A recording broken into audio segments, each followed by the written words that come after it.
Bom, a gente vai conversar um pouco, muito mais uma reflexão conjunta do que uma palestra propriamente dita, para que a gente possa pensar sobre um tema consideravelmente importante, que é a necessidade de nós visualizarmos a nossa transformação. Transformar-se é um problema. É um problema porque, primeiro, nós precisamos compreender a necessidade da mudança. Depois, a gente tem que empreender a mudança. E uma das coisas mais complicadas que a gente tem é transformar-me para o quê? Eu gosto muito da imagem de que, se eu sou largata, eu não tenho ideia de que posso ser borboleta. Não é verdade? A minha autoimagem, aquilo que eu percebo em mim, necessita, primeiramente, que eu consiga identificar o que precisa de mudança e, principalmente, por que precisa de mudança. É muito comum nós ouvirmos recomendações de assim, você precisa mudar, você tem a necessidade de mudar, é importante que você mude, mas intimamente a gente não consegue responder-se por que eu preciso mudar. Então nós vamos começar discutindo um pouco o problema da transformação como uma necessidade que faz parte do nosso processo evolutivo. Nós somos seres espirituais. Como seres espirituais, a nossa cidade natal não é Vitória. Nós não somos brasileiros. Nós não somos terráqueos. Nós estamos aqui. Não nascemos e nem vamos morrer. Nós entramos na Terra quando nascemos e saímos do corpo da carne quando morremos. Mas permanecemos com isso. O nosso lugar natural é o mundo espiritual, do qual o mundo terreno, este em que nós estamos com o corpo, é uma das instituições, é um dos momentos. A Terra é uma das múltiplas escolas que existem dentro do universo. Então nós precisamos inicialmente compreender que nós estamos num hotel de passagem. Nós estamos hospedados temporariamente neste local, aguardando o momento de seguir adiante. Alguns estão no spa. Alguns estão a trabalho. Alguns estão no hotel das baratas voas, né? Tem barata por tudo que é de canto. E a gente precisa saber lidar com esse conjunto de dificuldades.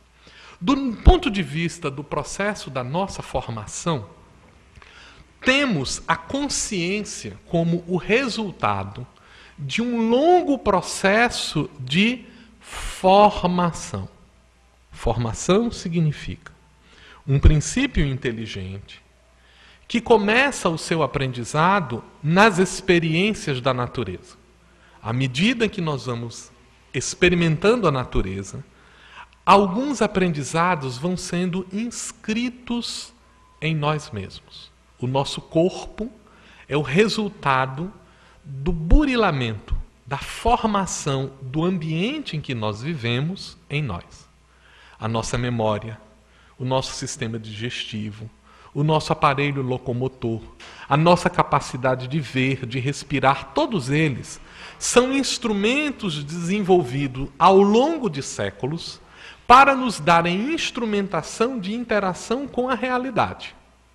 E a um determinado momento, depois de um longo processo de aprendizagem que nós assimilamos isso, desenvolvemos capacidades específicas de armazenar o mundo dentro da gente, surge uma coisa especialíssima chamada consciência.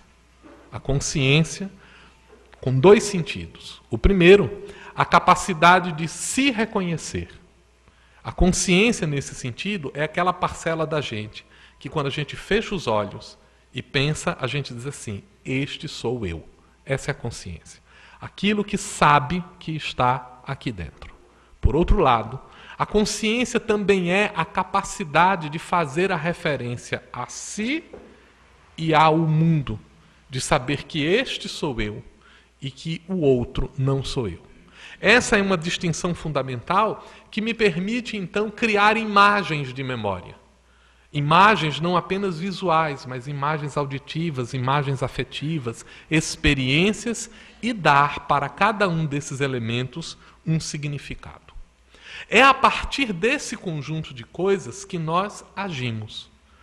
Os atos, isto é, a ação da consciência no mundo, aparece como resultado da razão, do desejo do conhecimento, da paixão, do estímulo, enfim.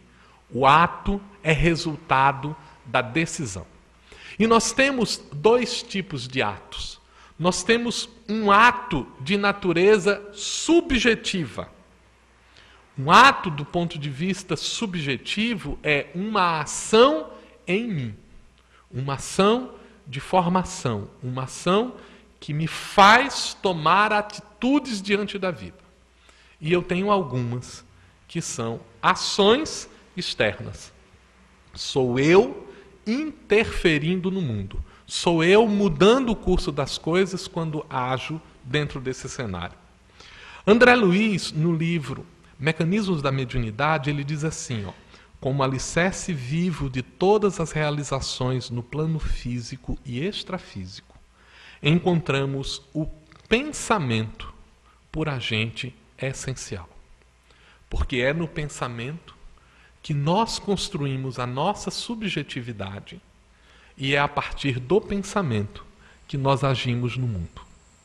A consciência se caracteriza, então, nesta possibilidade do pensar, e é no pensamento que surge a primeira ação do mundo. Esta atitude de pensar e agir, ela gera a necessidade de uma adaptação. Por quê?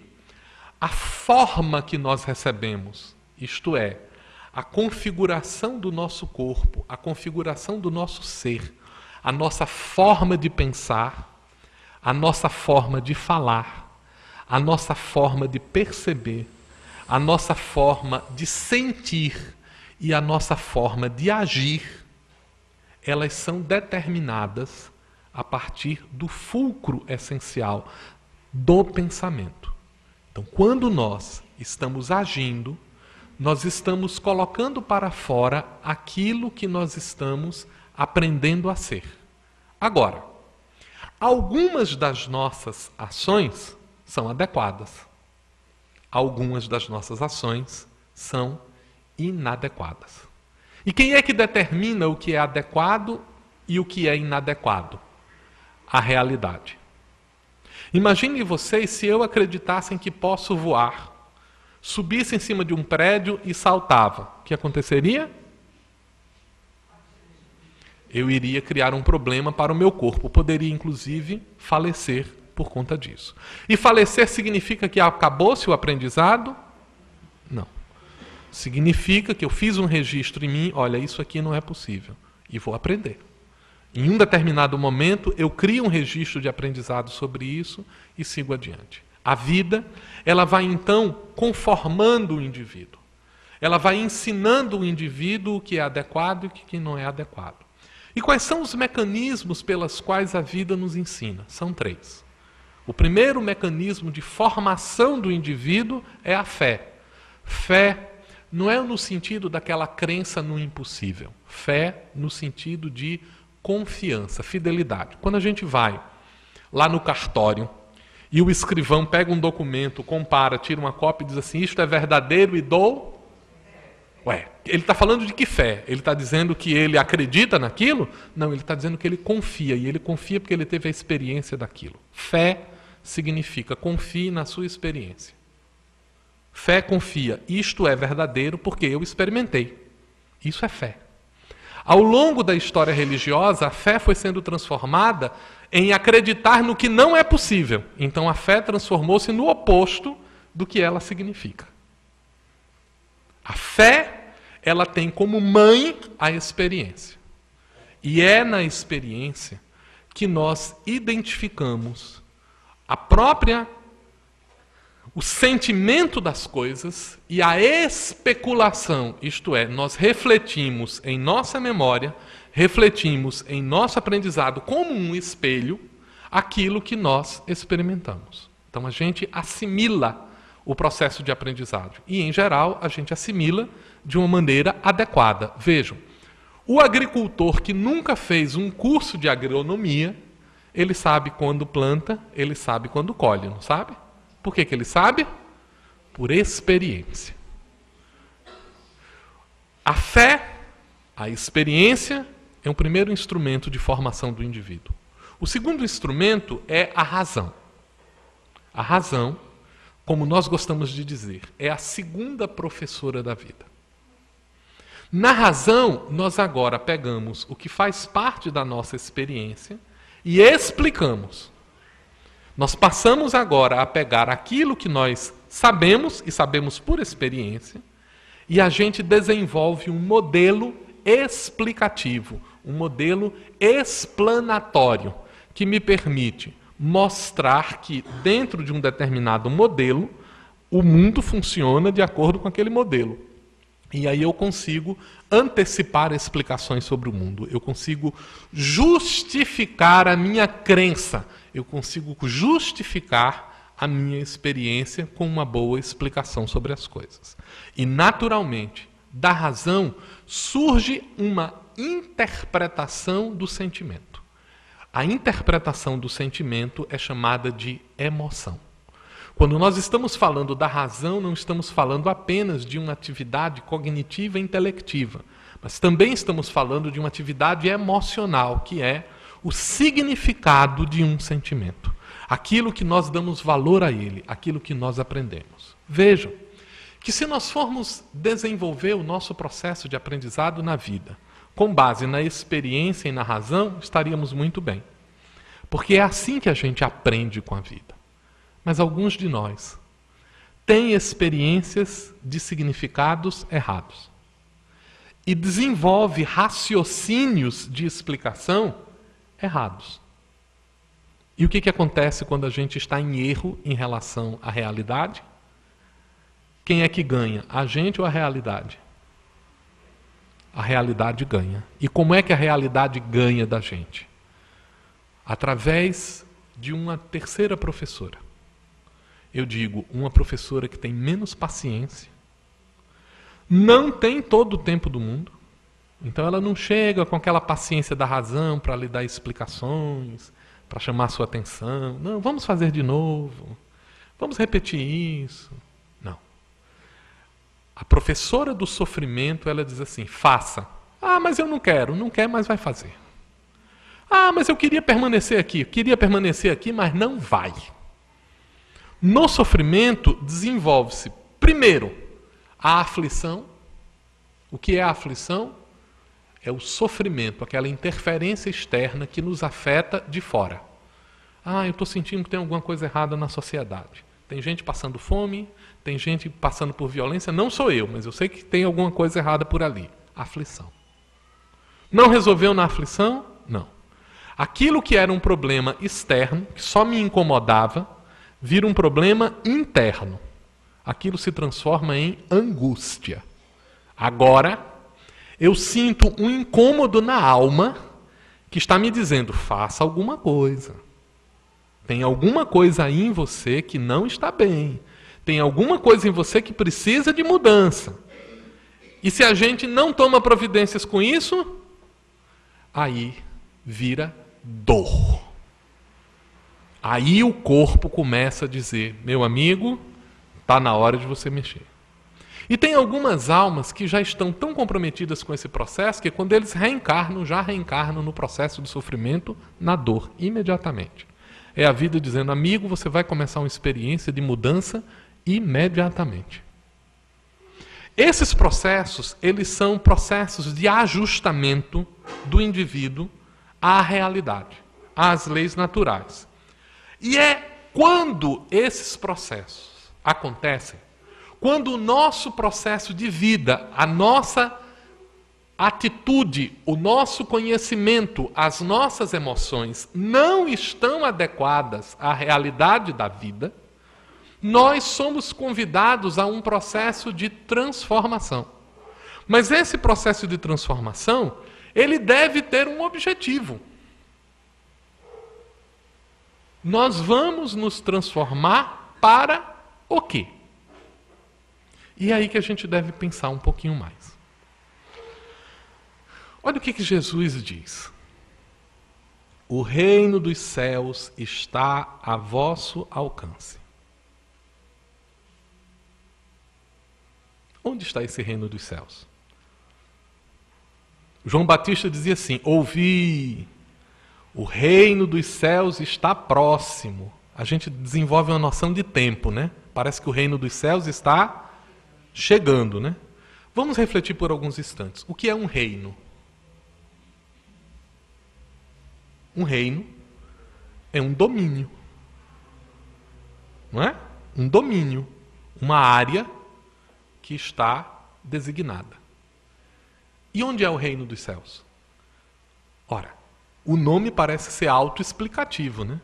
O reino dos céus me parece muito oportuno reconhecer que é nos céus. Não parece bem justo? O reino dos céus é aonde? Nos céus. E onde são os céus? Antes a gente dizia em cima, não era? E hoje? Onde é o reino dos céus? Onde é o céu? Nós estamos no céu. O céu é o universo inteiro. Olha agora a leitura que Jesus está dizendo. O reino dos céus está ao vosso alcance. O reino dos céus está próximo. Agora, como é que a gente conquista esse reino? Pelo conhecimento da verdade. Espera aí, mas eu já não sei qual é a verdade? Não. Muitas vezes nós confundimos ilusão com verdade. Nós confundimos a falsa imagem que a gente cria da vida com a vida. A gente confunde o nosso discurso com a coisa. As nossas palavras, os nossos raciocínios, as nossas emoções são como um dedo que aponta para a lua. A lua permanece como lua. O dedo permanece como dedo, ele só aponta para ela. O nosso discurso, a nossa emoção, a nossa razão são linguagens de descrição do reino dos céus. E quando a gente confunde a nossa linguagem com o reino, a gente se equivoca. Ou seja, a gente dá o mesmo nome para coisas diferentes. A equivocação, quer dizer, chamar duas coisas pelo mesmo nome, é uma confusão que nós fazemos muito frequentemente. Confundimos a nossa experiência subjetiva com a realidade das coisas. E qual é o resultado disso? A vida se adapta a gente, não é? Não. A vida diz assim, você precisa mudar. E precisa mudar para quê? Para tornar-se cidadão do universo. Este é o reino dos céus. Você é um cidadão do reino dos céus. Só que para ser um cidadão adequado, você precisa conhecer as leis do seu reino. E você precisa adaptar-se a essas leis para poder agir dentro delas. Agora, este reino, ele precisa ser desenvolvido a partir da nossa compreensão. Olhem que coisa interessante. Este reino dos céus, ele tem algumas características interessantes. Vamos analisá-lo do ponto de vista de categorias das coisas. Onde ele é? Qual é a característica espacial desse reino? Todo o universo. Todo o universo é. Todo o universo. Esse é o tamanho da nossa casa. Agora, olha que coisa interessante. Para a gente ter acesso a esta casa, a criança, imagine uma criança que morou num bairro a vida toda. Até os 2 anos ela estava dentro de casa. Até os 4 anos ela ia para a casa do vizinho. Aos 7 anos ela andava na frente da rua. Aos 8 anos ela começa a visitar um pouco mais. Aos 10 anos ela vai para a rua de trás, para a rua da frente. Aos 15 anos ela dá uma volta no bairro. Aos 18 anos ela sai pela cidade. Não é assim? A nossa cidade, estamos na Terra, na qual ainda não demos a volta ao mundo. Vivemos num sistema solar, numa galáxia, a Via Láctea, no qual nós estamos no subúrbio dela. Se nós pegarmos apenas a nossa Via Láctea, que se a gente pudesse olhar de fora, do ponto de vista do universo, ela é um pontinho perdido de luz no meio da imensidão do universo. A nossa galáxia, se a gente pegasse ela, colocasse ela numa linha reta, para sair de um ponto ou de outro, ou seja, para a gente dar uma volta nesse bairrozinho na periferia onde nós moramos, nós levaríamos 100 mil anos-luz. 100 mil anos-luz significa que nós levaríamos 100 mil anos para percorrê-la se nós viajássemos na velocidade da luz, isto é, 300 mil quilômetros por segundo. Ora, como é que eu vou aprender as leis se no meu bairro eu preciso de 100 mil anos para aprender como eles funcionam aqui? O universo tem 15 bilhões de anos. 400 mil anos-luz. Então nós somos espíritos em um processo de evolução que envolve todo este universo. Mas qual é o tempo dele? Eterno. Qual é a característica epistemológica dele? O que ele significa do ponto de vista do conhecimento? Tornar-se um cidadão deste universo significa esquecer as nossas ilusões e encontrarmos-nos com as verdades deste universo. Como é que ele se configura de um ponto de vista emocional? É a fraternidade ilimitada. O que significa fraternidade ilimitada? Francisco de Assis, irmão vento, irmão sol, irmã lua. Por quê? Porque nós somos todos parte. Quando a gente começa a perceber isso, a gente diz assim, ei, rapaz, eu preciso mudar. Eu preciso revisar alguns dos meus conceitos. Socialmente, eu preciso ter uma manifestação de construção individual digna. Porque eu preciso expressar-me com os instrumentos da verdade, que é o conhecimento verdadeiro, e do bem, que é a ação verdadeira. Para que eu possa fazer isso, eu tenho que mudar a minha atitude. A minha atitude é expressa em uma lei de justiça, amor e caridade ilimitada. Kardec pergunta aos Espíritos na questão 886 de O Livro dos Espíritos. Como se deve entender a caridade conforme Jesus a entendia? Os Espíritos dão uma aula de simplicidade. Benevolência para com todos. Indulgência para com as faltas alheias. Perdão das ofensas. 3 frasezinhas que dão um programa. Vejam. Benevolência significa agir com o bem. Para com os meus semelhantes? Não. Agir com o bem para com todos. Todos incluem tudo. Todo significa você deve agir com o bem diante do universo. A gente pode traduzir isso dizendo o seguinte: agir com benevolência significa faça o seu melhor sempre. Não importa. Vai chutar uma pedra? Vai, faça o melhor. Vai fazer um cafezinho? Vai, faça o melhor. Vai namorar? Vai, faça o melhor. Vai brigar com alguém? Vai, faça o melhor. Isso é benevolência para com todos. É você esforçar-se no seu limite para fazer o seu melhor. Agora, qual é o resultado para um indivíduo que o tempo inteiro está querendo fazer o melhor e está exigindo de si o melhor? Como é que ele trata o outro? O que ele espera do outro? O melhor, não é? Só que os espíritos dizem assim, alto lá, não. O melhor você exige de você. Para com o outro, o caminho é um caminho que em latim significa indulti ire. Vá pelo caminho da doçura. Indulgência significa use a doçura com os outros. Então, se você está exigindo de você o melhor, com os outros você vai pegar leve, porque os outros têm o momento deles. Ora, mas se eu estou me esforçando para ser doce para com os outros, vai chegar uma hora que eu vou me machucar, não vai? Porque os outros não vão fazer coisas que vão me magoar, vão. E eu não posso nem exigir deles alguma coisa diferente, então eu vou ter dentro de mim alguns ressentimentos e algumas mágoas, não é? Não, porque o terceiro elemento é o perdão das ofensas. E o perdão das ofensas não significa esquecimento. O perdão das ofensas significa ressignificar, tirar de dentro de você o lixo alheio. Aquilo que as pessoas dão para a gente de desequilíbrio delas são lixos depositados na intimidade de nossa alma. O que é o perdão? Tire o lixo, ou devolva para ela, ou jogue do lado de fora. Não leve com você. Isso é perdão.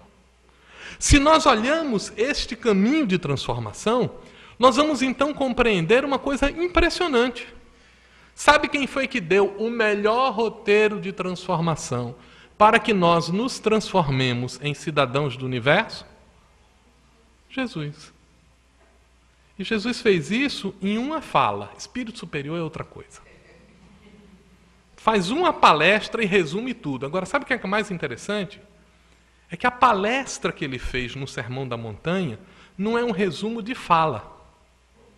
Tem uma história que diz assim: a mãe levou um menino para Mohandas Gandhi, o famoso pacifista indiano. Chegou para Gandhi e disse assim: Gandhi, o meu filho insiste em comer açúcar. Você não pode dizer para ele parar de comer açúcar? Ele disse assim: posso, volte daqui a uma semana. Aí a mãe foi, aguardou uma semana, na semana seguinte ela levou o menino. Quando chegou lá, ele olhou para o menino e disse assim: meu filho, pare de comer açúcar. E foi embora. Aí a mãe disse assim: vem cá, o senhor levou uma semana para dizer ao menino, pare de comer açúcar? Ele disse assim: é porque semana passada eu comi açúcar. Então eu passei essa semana sem comer, e agora eu posso dizer a ele que ele pare de comer açúcar. Vejam, as recomendações de Jesus. Bem-aventurados. A aventura é uma epopeia, é uma metáfora de linguagem que diz respeito a uma jornada de um herói. Ele é um homem comum. Este herói descobre-se como alguém especial. Como alguém especial, ele começa a enfrentar dificuldades, ele aprende a lidar com as dificuldades, ele descobre que ele tem muito mais poder do que ele achava que tinha, e aí ele está pronto para enfrentar um grande desafio. Quando ele enfrenta o grande desafio, ele cai. E na queda, ele aprende. E aprendendo, ele volta a enfrentar o grande desafio. E dessa feita, ele vence. E quando ele vence o grande desafio, ele percebe que ele agora é alguém especial. Por quê? Porque ele pode voltar a ser um indivíduo comum. Este é o herói. A jornada do herói tem um nome literário. Sabe como é que chama desde a antiguidade? A aventura. Filme de aventura significa contar essa história com diferentes personagens, com diferentes roteiros. Mas a história é essa. Olha o que Jesus está dizendo. Bem-aventurados, ou seja, estão numa boa aventura aqueles que choram. Como assim, Senhor? Como assim aqueles que choram? Então ele constrói uma jornada, e essa jornada é muito curiosa. Ela está descrita aí. Bem-aventurados os humildes. Condição necessária para nós iniciarmos o processo de aprendizado. Bem-aventurados os humildes, porque qual é a recompensa deles? O reino dos céus. Vejam, o que Jesus quer dizer com isso? O que isso significa do ponto de vista de jornada de transformação? Isso significa, nós só poderemos conquistar o reino dos céus se nós soubermos exatamente quem nós somos e onde nós estamos. Se a gente se acha mais do que o que a gente é, nós não vamos sair do lugar. Somos como alunos que, O professor quer ensinar alguma coisa e o aluno diz assim, não, isso aí eu não preciso não, que isso eu já sei. Como é que o aluno vai aprender alguma coisa que ele acredita que já sabe? Ele não vai aprender. Então a primeira condição para a gente aprender é situar-se. Eu não me recordo direito, mas Jesus nasceu num castelo, não foi isso? Não? Onde foi que ele nasceu? Numa manjedoura. Tinha um monte de gente assistindo, né? Não era. Ele nasceu de pais extremamente ricos, né? Não. Então ele começa a existência dele com uma lição de humildade. Então ele não está falando de coisas que foram não vivenciadas. Ele está falando de coisas que são vivenciadas. Bem-aventurados os aflitos. Por quê? Receberão o consolo. O consolo significa a resposta à aflição.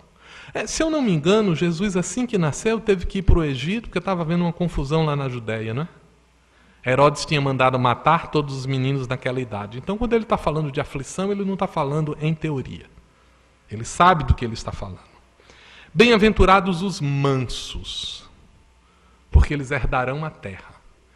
Jesus era também conhecido como o príncipe da paz. Deve ser porque ele arrumava muita confusão, né? Príncipe da paz. Era de uma serenidade importante. Bem-aventurados os que têm sede e fome de justiça. Olhem a imagem. Muita gente diz que gostaria de justiça, mas não são como aqueles que têm sede e fome. Porque quem tem sede e fome se move para saciar-se. Bem-aventurados os que têm sede e fome.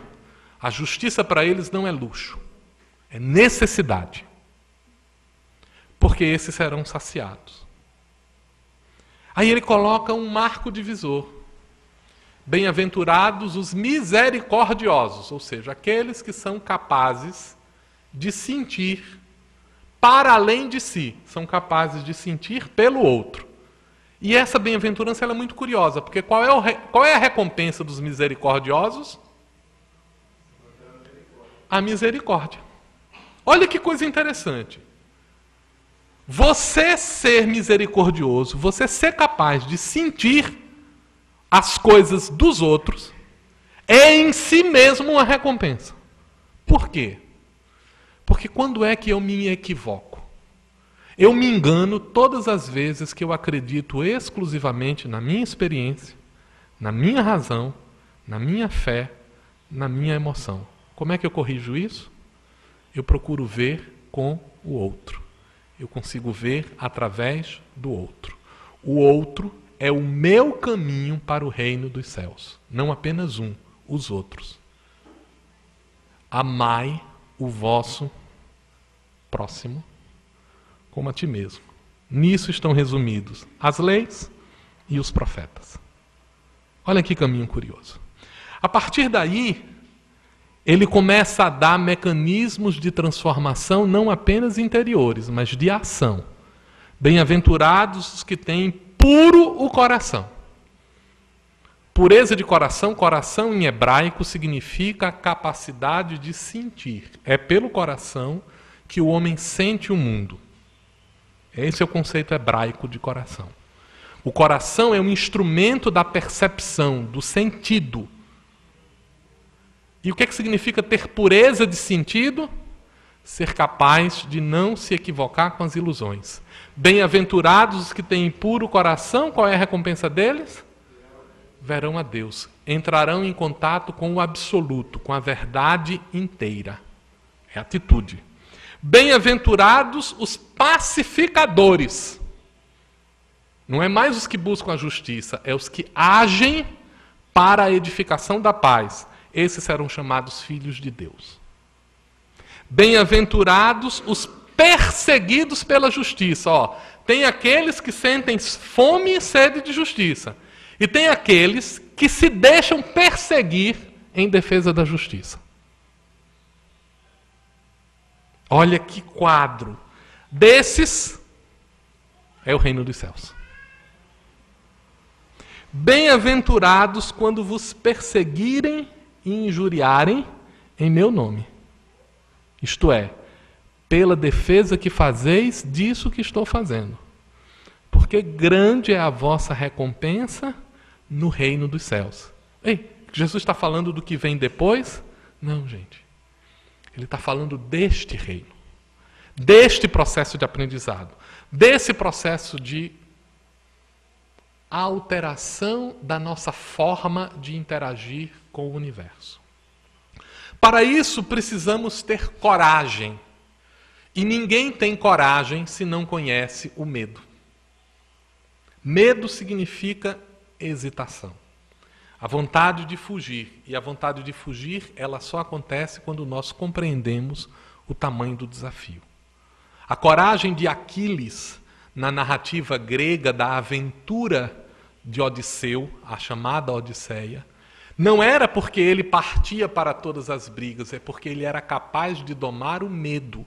E ele era capaz de domar o medo porque ele sabia da responsabilidade que a batalha tinha. Coragem para mudar significa compreender a necessidade da mudança. Como? Livro dos Espíritos, questão 919. Allan Kardec, depois de desenvolver uma perspectiva filosófica ampla, ele enfrentava os espíritos e disse assim: qual a maneira melhor que o homem tem de garantir a sua felicidade na Terra e assegurar a sua felicidade no mundo espiritual? Eu confesso a vocês que eu fico pensando assim, ó. Aí os espíritos que estavam respondendo a questão dizem assim: eita, alguém aí sabe a resposta dessa pergunta? Aí Sócrates se candidatou. Eu já vi essa resposta aí. Lá no templo de Delfos tinha uma inscrição que eu acho que é a resposta para isso daqui. Ouvistes um sábio da antiguidade que já vos disse: conhece-te a ti mesmo. Era a inscrição do templo de Delfos. Kardec, conhecido no mundo espiritual como o apóstolo da verdade, no mundo material como o bom senso encarnado, diz assim: compreendemos toda a profundidade desta recomendação. Mas o problema é esse. Como se autoconhecer? Aí do lado da frente, eita, e agora? Quem sabe responder essa? Sócrates deu um passo atrás e disse assim: bom, aí não é comigo, porque eu li isso lá na entrada do templo de Delfos. Aí Santo Agostinho, o famoso Aurélio Agostinho, bispo de Hipona, tomou a palavra e começou, no popular, com uma carteirada. Porque ele começou a resposta dizendo assim, ó: fazei como eu fazia quando estava na terra. Ou seja, está falando a voz da experiência. Eu não estou falando em termos teóricos. Estou falando da experiência que tive. Antes de dormir, interrogai as vossas consciências. Em resumo, examinai o que pudestes ter obrado contra Deus. Por que contra Deus? Quem é o Senhor do reino dos céus? Então, a pergunta primeira é assim: fiz alguma coisa que contrariou a lei do universo? Pronto, metade da turma é reprovada. Né? Aí, metade da turma já foi para as cucuias. Na verdade, na resposta, ele faz uma inversão muito curiosa. Eu fiz alguma coisa que alguém possa reclamar, porque, veja, se eu disser para mim, deixa eu ver, fiz isso, por que eu fiz? Eu fiz por isso, eu fiz por isso, eu fiz por isso. Não. Eu acho que não contrariei as leis. De quem é essa opinião? É minha. Mas vai lá que eu estou justificado. Para evitar que eu me iluda, segunda pergunta: mas, por via das dúvidas, alguém que não eu tem alguma coisa que reclamar de mim? Olha que agora eu estou deslocando a avaliação de mim para fora de mim. Tem alguma coisa que as pessoas estão reclamando de mim? Será que eu não preciso pensar sobre isso como um convite de mudança? Pensando bem, outra metade da turma reprovada. E se isso não aconteceu ainda? Então se pergunte, enfim, tem alguma coisa que você fez contra você mesmo? Então olha o movimento. Eu olho o universo da minha perspectiva.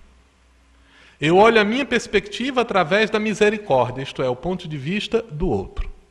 E depois eu volto para o meu ponto de vista. As respostas a essas perguntas vos darão ou o descanso para a vossa consciência, ou a indicação do mal que precisa ser curado. Simples assim. O processo de transformação significa a coragem de enfrentar isso. Eu vou ser rápido para a gente não extrapolar o nosso tempo. Como é que se dá a mudança? A mudança significa uma alteração em um desses elementos: pensamento, linguagem, sentimento, atitude ou ação. E eles são intercambiáveis. Quando eu mudo a minha linguagem, eu mudo o meu pensamento e o meu sentimento. Se eu mudo o meu sentimento, eu mudo a minha linguagem e a minha atitude. A linguagem não é o que a gente fala, são os instrumentos que a gente usa para compor os significados das coisas. A minha ação altera a minha atitude e o meu pensamento altera a minha ação e a minha linguagem. Então eu tenho um círculo de coisas sobre isso. Vamos estudar alguns casos de mudança rápido. Eu tinha alguns aqui, mas eu vou direto para um caso que para mim é muito significativo. O caso de Saulo de Tarso. A palavra Saulo em hebraico significa grande. Sabem qual é o oposto de Saulo em hebraico? Grande, qual é o oposto de grande? Saulo? Pequeno, que quer dizer Paulo. Saulo quer dizer grande. Paulo quer dizer pequeno. Quem era este indivíduo, este tal de Saulo? Este Saulo era um doutor da lei. O equivalente hoje é um estudante formado com nota máxima numa das melhores universidades do planeta. Ou seja, era um homem de sucesso intelectual. Era jovem, um homem de compleição atlética. Segundo as mulheres da época, no livro Paulo e Estevão, com o perdão de Emmanuel, um gato.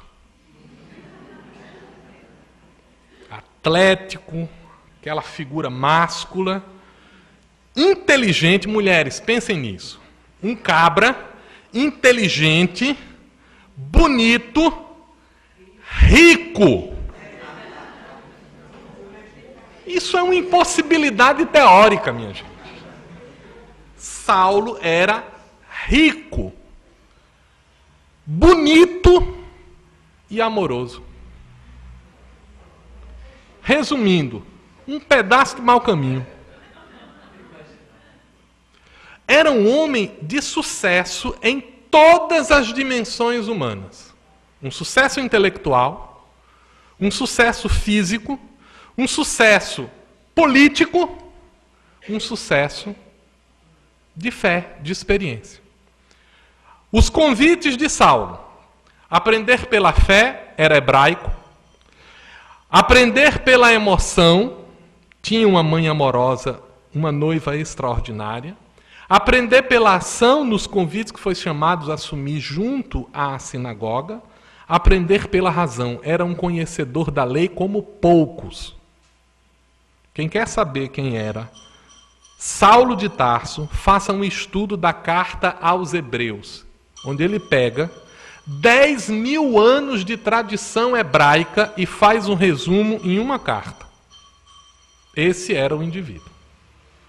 Este indivíduo, do ponto de vista de conhecimento, ele não era apenas um profundo conhecedor da tradição hebraica, porque ele era filho de hebreus, culturalmente hebreu, nacionalmente grego, nascido na cidade de Tarso, e profundo admirador da tradição intelectual grega, e politicamente ele era romano. A família dele, por ser muito rica, havia comprado a cidadania romana. Ser um cidadão romano significa que você tinha condições diferenciadas. Imaginem vocês que quando Saulo foi preso como cristão, corruptor da política, ele disse assim: eu não posso ser morto aqui não, eu sou cidadão romano. E Roma teve que providenciar a ida dele, de onde ele estava, para ser julgado em Roma, e só pôde ser condenado após o julgamento pelo Senado romano. Isso era a condição de um senador romano, a condição de um cidadão romano. Esse era Saulo. Mas Saulo tinha um problema. Apesar de todos esses sucessos, ele não estava feliz. Ele ainda sentia nele faltas. A vida não lhe permitia a tranquilidade. E onde é que ele encontrou essa tranquilidade? Num outro homem que era igualmente sábio, igualmente belo, igualmente robusto, igualmente inteligente, só não era rico, chamado Estevão. Estevão era um homem notável, que compreendia as sutilezas da vida. Saulo passou por uma experiência de transformação profunda quando ele era noivo de Abigail, irmã de Estevão. Haviam sido separados por circunstâncias. Quando Saulo reencontra o irmão da noiva dele, foi no dia do apedrejamento que ele condenou o irmão, sem saber que era irmão de sua noiva, ao apedrejamento. Eles se encontraram no dia do apedrejamento, após o apedrejamento, quando eles foi recolhido, que a noiva chega e diz assim: esse é meu irmão. E ela diz: não é possível, seu irmão não era outra pessoa, não, é esse aí, meu irmão. E ela vai e se abraça com o irmão. Aí o irmão diz assim: minha querida, que prazer em reencontrar você. Olha, eu estou voltando para o mundo espiritual, eu estou voltando lá para o nosso reino dos céus. Com quem te deixo?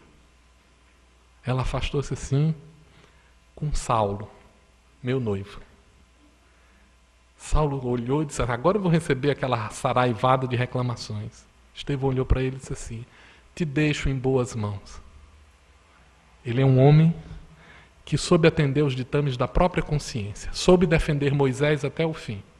Quando conhecer o Cristo, saberá fazer coisa diferente. A partir dessa experiência, Saulo começa, no sofrimento, uma redescoberta de quem ele era.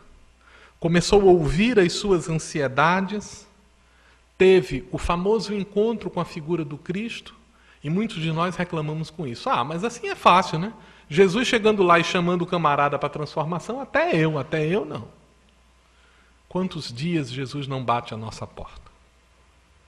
Em diferentes formas, com diferentes convites, e nós nem aí. Saulo soube aproveitar esse momento, reconfigurar a sua vida, reconstituir o processo da sua reflexão e dar um novo sentido a todo o conhecimento que ele tinha. Dar um ressignificado a este conhecimento foi um processo de superação do grande Saulo. Bem-aventurados os humildes. Ele começou a sua jornada de transformação mudando o próprio nome. De grande, passou a chamar-se pequeno. Pôde suplantar algumas dificuldades, refazer os próprios caminhos e enfrentar as consequências do que tinha feito. Quando ele foi para o deserto de Dan para refazer as reflexões de sua vida, foi albergado na casa de 2 tecelãos, Áquila e Prisca, um casal. Quando ele estava na casa deles, num dia, depois de largos períodos de convivência, querendo saber sobre a vida deles, descobriu que eles eram moradores em Jerusalém e que haviam sido expulsos de Jerusalém por conta das perseguições que haviam sido iniciadas por um tal de Saulo de Tarso. Ele chorou, porque estava enfrentando as consequências do que ele próprio havia feito. Abraçou os companheiros e disse assim: meus irmãos, tenham piedade dessa alma, que sou eu. E eles disseram: irmão Saulo, este não é o homem que você é. Este é o homem que você foi. Nós somos isso, um vir a ser. Nós somos uma experiência em formação. Nós somos cidadãos do universo, temporariamente vestidos de um corpo de carne, em processo de aprendizado, para empreender a grande transformação da nossa existência. Uma transformação que não deverá acontecer amanhã ou depois de amanhã, mas uma transformação que deve dar-se a todo instante. Agora, estou fazendo o melhor? Nesse instante, estou fazendo o que está nos limites da minha possibilidade? Estou agindo de acordo com o que aconteceu? Para encerrarmos, um exemplo de transformação significativa. Todos os discípulos haviam abandonado Jesus. A confiança em Deus, apesar de tudo o que havia sido naquele instante, estava perdida. E, no entanto, quando Jesus proclama o salmo de contentamento, um misto do Salmo 19 de Davi com o Salmo 22, que começa dizendo: Senhor, Senhor, por que me abandonastes? E prossegue reconhecendo as infinitas oportunidades que Deus oferece para o homem achar-se a si mesmo, numa sincera mensagem aos que estavam ali, que conheciam isso de cor, que ele não estava abandonado por Deus, mas que vivenciava o processo de exemplificação de um caminho solitário de construção com isso. Quando ninguém havia compreendido o que aconteceu, um ladrão que estava ao lado olhou para ele e, num testemunho de confiança, lhe disse: Senhor, quando estiveres no teu reino, lembra-te de mim. A resposta dele foi espetacular. Meu filho, o meu reino não é um lugar para onde eu vou. O meu reino é o reino dos céus. Ainda hoje estarás comigo. Porque este é o processo de transformação. Esse é um processo de transformação que acontece dentro. É uma decisão de olhar o mundo. É uma decisão de agir no mundo. É uma decisão de ser no mundo, estando nele. Buscando o melhor em nós. Sendo indulgentes para com os outros. E em meio às dificuldades, perdoemos. Este é o nosso caminho. Hoje à noite, 3 perguntas. O que fiz contra o universo? O que fiz contra o meu próximo? O que fiz contra mim mesmo? As respostas nos darão as indicações do que precisa ser transformado. Ânimo, esperança, alegria para seguirmos adiante em nosso modelo de transformação. Tenhamos confiança em Deus. Tenhamos confiança na vida. Tenhamos confiança em nós mesmos. Que Deus nos abençoe.